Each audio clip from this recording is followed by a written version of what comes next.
Programme today with Saqib Malkani. नाज़रीन, आज बात करने जा रहे हैं पंजाब में सियासी तब्दीली के हवाले से कि पंजाब का सियासी मंजरनामा किस हद तक तब्दील हो चुका है। क्योंकि कल तक जो लोग 3.5 साल हुकूमत में रहे, उसके बाद एक ऐसा वक्त आया कि उन्हें अपोजिशन में जाना पड़ा, लेकिन अब वो काफ लीग के साथ इत्तेहाद करके एक बार फिर वज़ीर आला की कुर्सी पर बराचमान है। लेकिन सवाल जो सबसे बड़ी बात है कि जो जमात कल तक लॉन्ग मार्च में पुलिस की शेलिंग का शिकार थी, पुलिस की जुल्म और बर्बरियत का शिकार थी, आज वो जमात इक़्तिदार में आ चुकी है और उन पुलिस वालों के खिलाफ एक्शन करने के लिए तैयार है। सुप्रीम कोर्ट में लंबी समाअत हुई, जिसके बाद सुप्रीम कोर्ट ने डिप्टी स्पीकर की रूलिंग को उड़ा दिया था। लेकिन इसके बाद क्या हुआ? हुक्मरान इत्तेहाद ने अदलिया मुखालिफ मुहिम का आगाज कर दिया और अदलिया को निशाने पर रख लिया। ताक कर निशाने बनाए जा रहे हैं, बेंच को फिक्स्ड बेंच कहा जा रहा है और बेंच के हवाले से तरह तरह की जो है वो मुहिम भी शुरू कर दी गई है। मरियम नवाज, मौलाना फजलुर रहमान और नवाज शरीफ ने भी अदलिया के हवाले से खुसूसी मुहिम शुरू कर दी है, जो अदलिया के खिलाफ बात चाहती है। और परवेज इलाही को जो वज़ीर-ए-आला हो चुके हैं और आपको बता रहे हैं कि इसके बाद हमजा शहबाज की जो कैबिनेट है वो फारिग हो चुकी है। हमजा शहबाज की काबीना और उनके ओहदे तहलील हो चुके हैं, परवेज इलाही ने हलफ उठा लिया है। और उसके बाद पंजाब में जो आईनी बहरान है वो किस हद तक खत्म होने को है। सबसे बड़ा सवाल यह है कि पंजाब में जारी आईनी बहरान क्या अपनी आखिरी सांसें ले रहा है। और शहबाज शरीफ साहब जो कि इस वक्त हमारे वज़ीर आज़म हैं, सिर्फ चंद किलोमीटर तक वज़ीर आज़म रह चुके हैं, बाकी उनके पास कोई भी सूबा नहीं है, ना पंजाब है, ना केटीके है, ना सिंध है।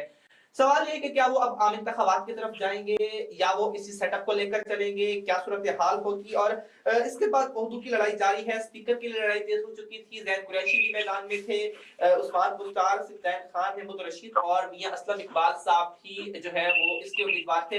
लेकिन पाकिस्तान तहरीक इंसाफ के चेयरमैन इमरान खान ने सिद्दीक खान को स्पीकर का उम्मीदवार नामजद किया है।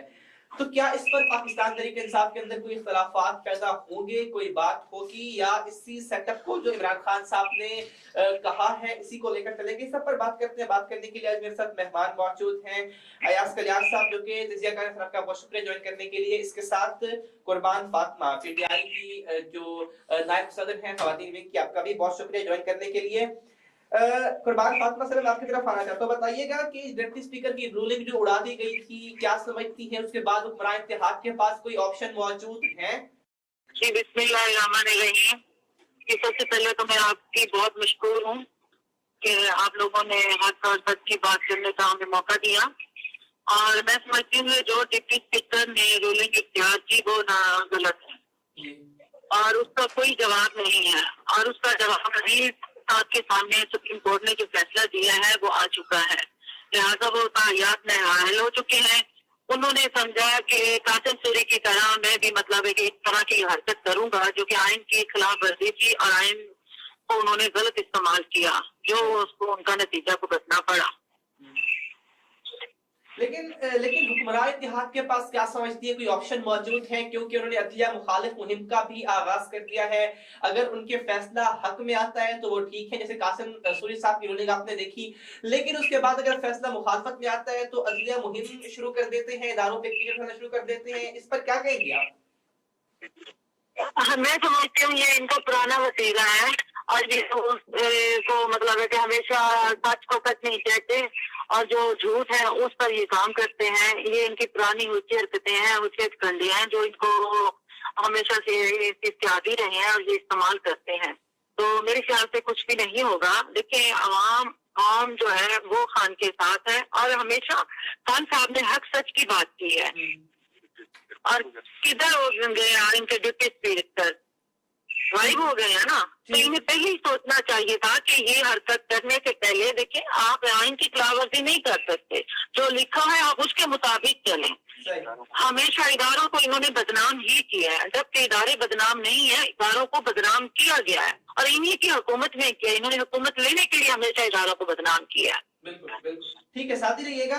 अयाज कलियास साहब, आपकी तरफ आना चाहता हूँ। सर, डिप्टी स्पीकर की रूलिंग उड़ा दी गई, सुप्रीम कोर्ट ने फैसला किया, बेंच तश्कील पाया। क्या समझते हैं कि हुक्मरान इत्तेहाद के पास कोई ऑप्शन मौजूद है कि जिन पर वो अमल करें? वो तो कहते हैं कि हम नज़रसानी दरखास्त दायर करेंगे, ये बेंच नहीं होगा। तो सर, क्या समझते हैं कोई ऑप्शंस हैं उनके पास? देखिए, सबसे पहले तो इनके पास ऑप्शन ये था कि रिव्यू पिटीशन में जाते। इन्होंने प्रेशराइज किया पीएमएलएन और बल्कि पीडीएम ने कि हम जो है इसको देखना चाहते हैं इस तनाजुर में कि इसको फुल कोर्ट बेंच बना दिया जाए। तब इन 3 जजेस ने इस चीज का भी फैसला किया, डिटेल जजमेंट दी कि ये फुल कोर्ट बेंच की जरूरत नहीं है, क्योंकि ये जाके सितंबर में स्टैब्लिश हो सकता है, उससे पहले छुट्टियां चल रही हैं सुप्रीम कोर्ट और हाई कोर्ट में, ये नामुमकिन है। और इन्होंने इस वजह से ये स्टेप लिया कि ताकि मामला लिंगारान हो, और हम इस लिंगारान के तनाजुर में जो भी मामला हैं, सियासी मामला, इनको जजेस को प्रेशराइज करके, ये जो पीडीएम ने प्रेस कॉन्फ्रेंस की थी इसमें भी इनको जजेस को धमकियां दी गई। देखिए हर इदारा, हर जो इदारे हैं अपने अपने एम्बिट में रह के काम करते हैं, और इनको चाहिए था, हमारी सबसे आला अदलिया है सुप्रीम कोर्ट, हम उसने तशरीह दी है कानून की, क्या मतलब है 63A का, उसमें आपने उसको कॉन्स्टिट्यूएंट असम्बली ने, कौमी असम्बली ने, पार्लियामेंट ने इसको पास किया है। जब पार्लियामेंट ने इसको पास किया है तो डेफिनेटली देखना चाहिए कि इसकी जो तनाजुर क्या है, इसको किस तरह पार्लियामेंट्री पार्टी कब एक्ट करेगी और पार्लियामेंट्री हेड जो है कब काम करेगा। इस चीज को इन्होंने नहीं समझा। डिप्टी स्पीकर ने जो रूलिंग दी और इलीगल तरीके से उसको आखिरी वक्त में एक खत लहरा दिया पार्लियामेंट उनका शुजात साहब का, और उसमें 10 मेहमान थे इंक्लूडिंग परवेज इलाही जो कंटेस्ट कर रहे थे इलेक्शन सीएम का, पंजाब सीएम का कंटेस्ट कर, उसको भी आपने नाअहल करार दे दिया। फिर जब उसको आपने नाअहल करार दे दिया तो 176 वोट किसके थे भाई, ये तो बताएं। और सुप्रीम कोर्ट ने, मैं समझता हूँ कि एक अच्छे तरीके से हम लॉयर सोसाइटी जो है उसके बिल्कुल सुप्रीम कोर्ट के साथ कह रहे हैं, उन्होंने एक अच्छा डिसीजन दिया है और ऐसे डिसीजन आने चाहिए, क्योंकि इस डिसीजन के बाद उन्होंने पीडीएम को मौका नहीं दिया कि अगर गवर्नर पंजाब सीएम का हलफ नहीं लेते 11:30 बजे तक, तो उन्होंने दूसरा ऑप्शन के ओपन रखा कि जाके प्रेसिडेंट से जाके ले। सर आपका पॉइंट आ गया, लेकिन सर सवाल ये है कि हुक्मरान इत्तेहाद क्यों अदलिया मुखालिफ मुहिम का आगाज कर चुका है। आपने देखा मरियम नवाज ने जुडिशल को करार दे दिया इस फैसले को, नवाज शरीफ ने कहा कि मुल्क का तमाशा बना दिया गया, फखरुर रहमान ने कहा हम इस चीज को नहीं मानते, बिलावल भुट्टो ने कहा जी हम 3 लोग इस मुल्क का फैसला नहीं कर सकते। सर अगर फैसला इनके हक में आता है तो ये लोग उसको मुकम्मल तौर पर सपोर्ट करते हैं। इसकी मिसाल कासिम फुरी की देख ले, वहां पर ये लोग कहते थे कि आर्टिकल 6 अगर गद्दारी का मुकदमा दर्ज किया जाए, सर फैसला मुखालफत में आता है तो ये लोग क्यों उनकी मुखालफत दिया की पर कीचड़ उछालना शुरू कर देते हैं। सर जी ये पीडीएम वाले, स्पेशली मुस्लिम लीग नून वाले, ये फैसला उसको तस्लीम करते हैं जो इनकी फेवर में आए, दूसरे फैसले को ये फैसला ही नहीं समझते। जब फैसले डिसीजन सुप्रीम कोर्ट से नोटिस में इनकी फेवर में आ रहे थे तो वो ठीक थे। ऐसा तो ना करे ना, आपकी एक आला अदलिया है, उसमें एहतराम है, उसका डेकोरम है, आप उसको देखें। आप धमकियों पे उतर हैं, धमकियों से कोई फैसले नहीं होते। उन्होंने अकॉर्डिंग टू लॉ जो फैसला दिया है आप उसको तस्लीम करें।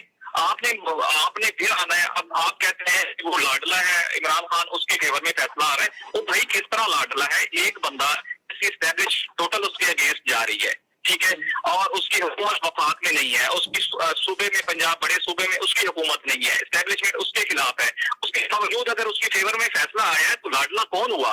किस तरह आप कह रहे हैं आपके पास है सारे अख्तियार पीडीएम के पास है, उसके बावजूद ये कह रहे हैं जी वो डालट ले। क्यों? क्योंकि एक इलीगल तरीके से जो डिप्टी स्पीकर ने रूलिंग दी थी पैरा 3 की, जो इंटरम ऑर्डर था 17/5/2022 वाला, उसको इसने भी अपने 11 सफात वाले फैसले में यही इंटरप्रेट किया है कि उसने गलत इसकी तशरीह की है। ऐसा तो हमने कोई डिसीजन ही नहीं दिया, इसलिए उसको बुलवाया कि हाँ भाई आप 2 बजे उसी दिन 23 तारीख को 2 बजे आ जाए, हमें बताएं कि इसका मतलब क्या है, हमें वो पैरा पढ़ के सुनाए। उनके वकील साहब इरफान कादिर साहब से उनको भी बार जजेस ने कहा है वो पैरा तो पढ़ दें जिसका इनको इंटरप्रेट किया है। इरफान कादिर साहब ने वो पैरा आज तक उस कोर्ट में नहीं पढ़ा, बल्कि जस्टिस इजाज़ साहब ने वो पैरा पढ़ के उनको सुनाया। तो ऐसी सूरत में इनका ये बिल्कुल गलत है, पूरी सोसाइटी कंडेम करती है और जुडिशरी पे ये हमला के बराबर है, इनको ऐसा नहीं करना चाहिए। इनको अपना सियासी रास्ता अख्तियार करना चाहिए जो भी है। ठीक है। कुर्बान फातिमा साहिबा ये बताइएगा कि क्या समझती है पंजाब में गवर्नर राज लगेगा, क्योंकि वफाकी दाखिला साहब कह चुके हैं ये पंजाब में गवर्नर राज लगाने की तैयारी। उन्होंने कहा कि अगर मुझे पंजाब में दाखिले पर पाबंदी लगाई गई तो ये गवर्नर राज की तरफ मेरा पहला जवाब होगा।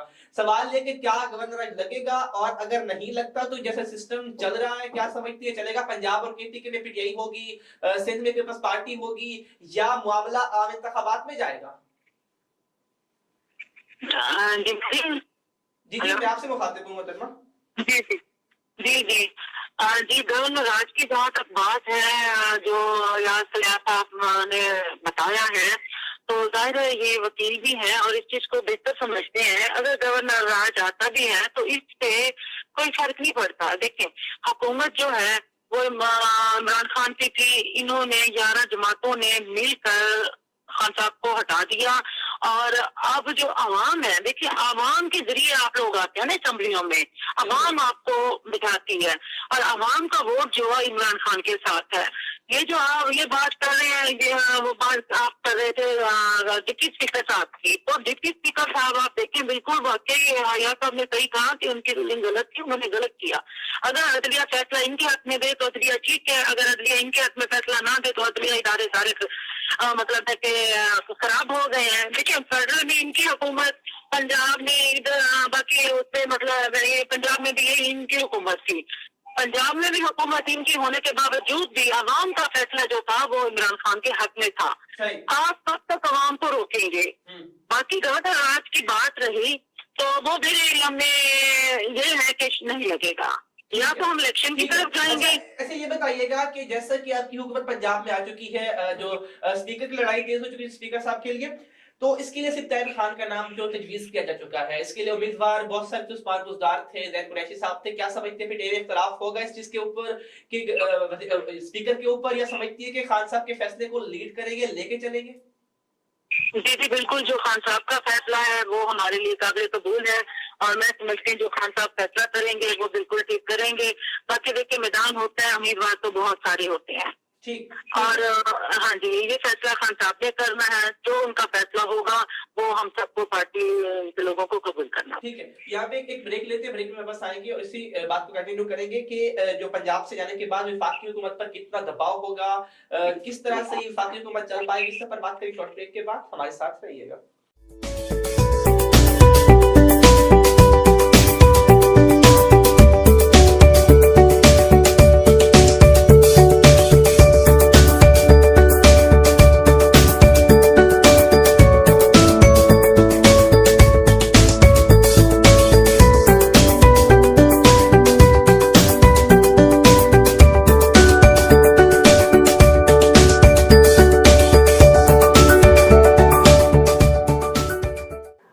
Welcome back after the break. Break के बाद आपको एक बार फिर खुश आमदीद कहते हैं। और अयाज साहब, सर मैं आपकी तरफ आना, सर वही सवाल कि क्या पंजाब में गवर्नर राज नाफिज हो सकता है, क्योंकि इसके मुताबिक के सुप्रीम कोर्ट मंजूरी देगी। क्या लगता है सुप्रीम कोर्ट इसकी मंजूरी दे सकती है? क्योंकि पंजाब में जैसा कि आपने देखा कि मुसलसल की अरसे से आईनी बहरान जारी है। गवर्नर राज की अगर लगता है, क्योंकि ऐसा पॉसिबल नहीं है, क्या लगता है कि लगेगा? अगर नहीं तो जो सेटअप चल रहा है पंजाब में केपीके में पीटीआई होगी और उसके अलावा सिंध में पीपल्स पार्टी होगी, वफाक में पीडीएम होगी, क्या सिस्टम ऐसे चलेगा या आम इंतखाबात की तरफ जाता आप मामला को देख रहे हैं? अयाज साहब जी जी, अच्छा इसमें ऐसा है कि मैं समझता हूँ कि गवर्नर नहीं लगना चाहिए। अगर ये लगाते हैं तो ये बदनीयती पे मुनस्सर होगा। और पहले भी आपने देखा एक दफा सीएम थे शहबाज शरीफ साहब, उस वक्त परवेज मुशर्रफ साहब प्रेसिडेंट थे, उन्होंने गवर्नर राज एक दफा लगा था, वो भी सुप्रीम कोर्ट में चैलेंज हुआ था, जिनने इसको रिस्टोर किया था, ये इलीगल डिक्लेयर किया था। अगर ये गवर्नर राज लगाते हैं तो देन फिर मैटर सुप्रीम कोर्ट में जाएगा, वो डिसाइड करेगी। अगर वो डिसाइड करते हैं कि ये वाकई गवर्नर राज इन ग्राउंड पे और ये जो ग्राउंड बता रहे हैं ये वेल है और रीजनिंग है, तो देन तो वो ठीक है। अदरवाइज वो इलीगल डिक्लेयर कर देते हैं तो फिर इनकी एक दफा फिर पीडीएम को मुंह भी खाना पड़ेगी। मैं समझता हूँ, मेरी नाकर शकल के मुताबिक, पॉलिटिकल वर्कर भी हैं हम, तो इस हवाले से इनको गवर्नर राज नहीं लगाना चाहिए। इनको जो है पीटीआई को हुकूमत कराई देना चाहिए, सूबे में इनको मजीद डिलीवर करने देना चाहिए। तो अगर जी ये सुप्रीम कोर्ट में रहेंगे तो देखें वो हम कबल वक्त है कि वो क्या डिसाइड करते हैं। तो दोनों तरफ से देखेंगे कि क्या इन्होंने जो गवर्नर राज लगाया है क्या लीगल है या इलीगल है। अगर वो इलीगल डिक्लेयर, जिस तरह ये रूलिंग को इलीगल डिक्लेयर कर दिया है, अगर उसको भी डिक्लेयर कर देते हैं तो फिर इनको एक दफा फिर मुंह भी खाना पड़ेगी। मैं समझता हूँ कि ये साइड पे नहीं जाएंगे और ये अपने जो है अपना टेन्योर पूरा करने दें। सियासी इदारे चलते रहते हैं और जमहूरियत को जो है पंपना चाहिए। इतना तो जमहूरियत का डीरेल करने वाली बात है। आप अपने मफादात की खातिर, अपने इक़्तिदार की खातिर इस तरह के करेंगे तो अवाम में भी जो है बदजुनी होगी। आप अवाम की तरफ, अवाम के फैसले को, जिस तरह इनका अपना एक नारा है कि वोट को इज्जत दो, तो अवाम ने एक फैसला किया है, 15 सीटें पीटीआई जीती है 20 में से, तो एक उनको रिस्पेक्ट देनी चाहिए। ठीक है, लेकिन अयाज साहब ये बताइएगा कि अगर 3 तक गवर्नर राज, तो सर फिर ये सिस्टम जो चल रहा है पंजाब केपी के तरीके इंसाफ के पास आ गया, सिंध पीपल्स पार्टी के पास, तो सर विफाक में ओनली पीडीएफ हुकूमत करेगी या मामला आम इंतखाबात की तरफ जाएगा? आप कह रहे हैं कि वफाक डिसॉल्व करती है तो ये क्या करेंगे? सर देखिए, अगर नहीं सिस्टम जैसे चल रहा है, अभी आप देख रहे हैं कि पंजाब के अंदर और केपी के अंदर पाकिस्तान तहरीक इंसाफ की हुकूमत मौजूद है और सिंध में पीपल्स पार्टी मौजूद है, तो क्या विफाक के अंदर हुकूमत करना इनके इख्तियार में होगा? क्या समझते हैं, कर सकेंगे ये लोग? देखिए, अब मुश्किल है हुकूमत करना इस सूरत हाल में इनके लिए, लेकिन अब देखें कि वो कुछ हद तक ये मैं समझता हूँ कि हर इदारे को अगर अपने डोमेन में रहेंगे तो ये अगर कोऑर्डिनेशन के साथ चलना चाहे अकॉर्डिंग टू लॉ तो चलना चाहिए, इनको डीरेल नहीं करना चाहिए। पीटीए भी चाहिए कि इनको भी वफाक में हुकूमत करने देना चाहिए और पीटीए जहाँ पीटीए के सूबे हैं वहां पे इनको करना चाहिए। 5 साल जमहूरियत के पूरे होते चाहिए। हमारा मुल्क तरक्की याफ्ता नहीं है, हम तरक्की पजीर है। हमारे मामला इतने डिस्टर्ब है कि अवाम अब हम मज़ीद कबल वक्त इलेक्शन का बोझ बर्दाश्त नहीं कर सकते।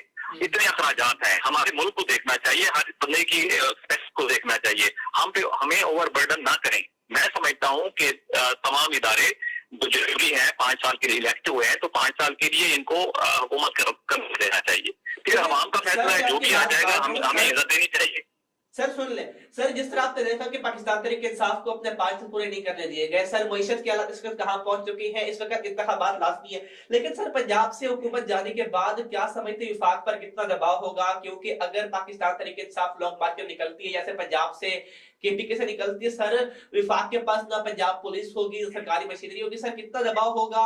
आम इंतखाबात को आप देख रहे हैं अनकरीब या अभी टाइम पे होंगे, क्या समझ रहे हैं आप? जी, अगर यही स्टेप पीटीए लेती है पाकिस्तान तहरीक इंसाफ तो डेफिनेटली वफाक के लिए मुश्किल है। हुकूमत करना उनको असेंबलियां डिसॉल्व करनी पड़ेंगी और कबल वक्त इलेक्शन जो है आते नजर आ रही है। सर वही बात कि उनके पास तो दूसरी ऑप्शन भी मौजूद है, केपी असेंबली डिसॉल्व कर दें, पंजाब के डिसॉल्व कर दें, विफाक में इस्तीफे दे दें तो सर मुल्क नहीं चल सकता। लेकिन सर ये क्या समझते हैं पंजाब में, सर पंजाब में पूरा मुल्क में इलेक्शन होगा। सर पंजाब में जारी बहरान 4 महीनों से, क्या समझते इस बहरान में कमी आएगी? कमी देख रहे हैं? क्योंकि हमने देखा कि पहले हमजा शहबाज वज़ीर-ए-आला मुंतखब हुए होटल के अंदर, उसके बाद 20 तहरीक इंसाफ के अरकान को जो है वो वोट दिया गया, वो डी-सीट हुए, सुप्रीम कोर्ट में मामला गया, दोबारा इंतखाबात हुए। तो सर ये 4 माह से पंजाब का खिलवाड़ जारी है, क्या समझ इसमें कमी होगी?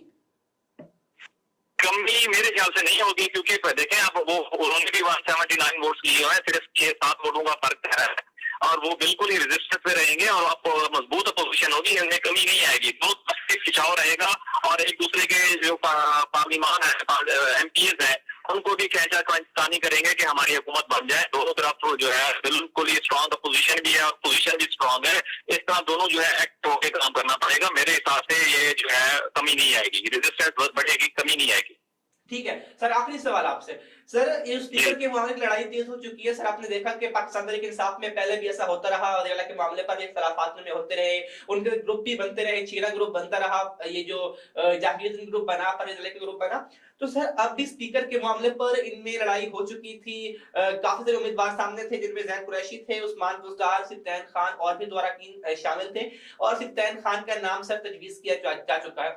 तो सर क्या समझते हैं इसके बाद तहरीक इंसाफ के अंदर इख्तिलाफात होंगे या ये इमरान खान की बात को लेके चलेंगे? इस पर आपकी क्या राय है?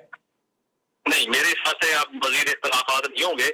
जो खान साहब जो पार्टी हेड हैं, जो फैसला करेंगे सब कबूल करेंगे।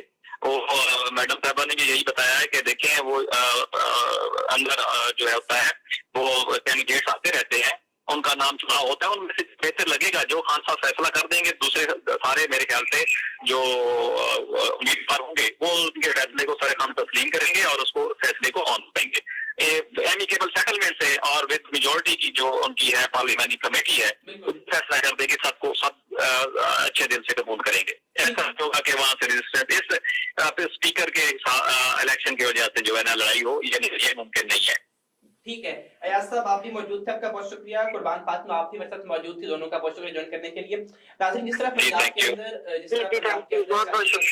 देखने में जो सियासी तब्दीली आपने देखा कि पंजाब के अंदर बड़े पैमाने पर तब्दीली हुई, हुकूमत में जो लोग पहले थे वो अपोजिशन में गए, और ये 3-4 माह के बाद जो जारी बहरान था इसमें किसी न किसी हद तक कमी भी बाकी हुई है। और आपने देखा तो क्या गवर्नर आज लगेगा, इस पर साहब ने धमकी दी है, उस पर भी देखा जाएगा कि क्या वाकई आने वाले दिनों में कुछ इस तरह का होगा या इंतखाबात का मामला जाएगा। तो लेट्स सी क्या होगा। आज के प्रोग्राम से इतना, इंशाल्लाह मुलाकात होगी अगले प्रोग्राम में, तब तक के लिए अपना ख्याल रखिए। अल्लाह ने के बाद।